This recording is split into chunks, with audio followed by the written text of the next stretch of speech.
হুমায়ুন কবির একজন রাজনৈতিক নেতা। অন্য নেতারা যদি মন্দির নির্মাণ করতে পারে, অন্য রাজনৈতিক নেতা পশ্চিম বাংলার মুখ্যমন্ত্রী তিনি যদি দীঘাতে জগন্নাথ মন্দির নির্মাণ করতে পারে, তিনি রাজনৈতিক নেত্রী হিসেবে জনগণের টাকা সরকারি পয়সা ব্যয় করে সেখানে যদি একটা মন্দির নির্মাণ করতে পারে, তাহলে একজন রাজনৈতিক নেতা হুমায়ুন সেও রাজনীতি করতে গিয়ে সে বাবরের নামে একটা মসজিদ তৈরি করতে পারে। এখানে ঝগড়ার কোনো কারণ নাই। বিরোধীদের বাবা হুমায়ুন সে মুর্শিদাবাদের ভূখণ্ডে একটা বাবরি মসজিদ নির্মাণ করে, সেটা কোনো অন্যায় নয়, সেটা অপরাধ নয়। সরকার বাঁধে দিতে পারবে না, কেননা এটা সংবিধান থেকে স্বীকৃতি দিয়েছে। তথাপি একটা কথাই বলবো, মসজিদ তো আল্লাহর জন্য হয়, মসজিদ আল্লাহর জন্য হয়। রাজনৈতিক স্বার্থ চরিতার্থ করার জন্য মসজিদ কোনোদিন নির্মাণ হয় না। কিন্তু হুমায়ুন তার রাজনৈতিক স্বার্থ চরিতার্থ করার জন্য সে মসজিদ নির্মাণ করছে। কিন্তু আমি বিরোধী নই, যেহেতু ওটা মসজিদ, ওটা স্মৃতি, ওটা বাবরের স্মৃতি, অতএব মসজিদে আমি সমর্থন থাকবো।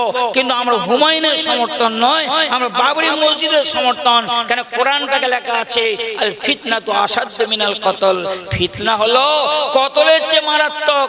একটা মানুষকে আপনি খুন করে দিলেন, সে লোকটা মারা যাবে, একটা লোক মরে গেল, কিন্তু আপনি যদি ফিতনা ছড়িয়ে দেন, গুজব উড়িয়ে দেন, কুৎসা উড়িয়ে দেন, হাজার হাজার মানুষ যেতে মারা যেতে পারে।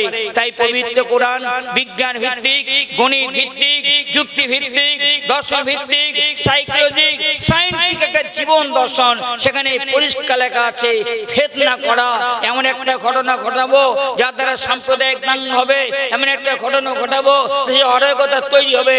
এটা যেন না হয়। আল্লাহকে খুশি করার জন্য, আল্লাহকে রাজি করার জন্য যদি মসজিদ নির্মাণ করে, নিশ্চিতভাবে সমর্থনযোগ্য। আর আমরা মুসলমান হিসেবে আমরা মসজিদকে জানের চেয়ে বেশি ভালোবাসি, প্রাণের চেয়ে বেশি ভালোবাসি। কোন পৃথিবীর কোন শক্তি নেই যে বাবরের নামে মসজিদ নির্মাণ করলে সে মসজিদ শহীদ করে দেবে। হাজারটা মসজিদ শহীদ হলে লক্ষ লক্ষ কোটি কোটি মসজিদ নির্মাণ হবে, কেননা সংবিধান সে অধিকার আমার দিয়েছে। তবে সেটা আল্লাহর জন্য হওয়া দরকার, ইসলামের জন্য হওয়া দরকার, রাজনৈতিক স্বার্থ চরিতার্থ করার জন্য নয়। তবে তিনি রাজনৈতিক নেতা, হুমায়ুন কবির একজন রাজনৈতিক নেতা।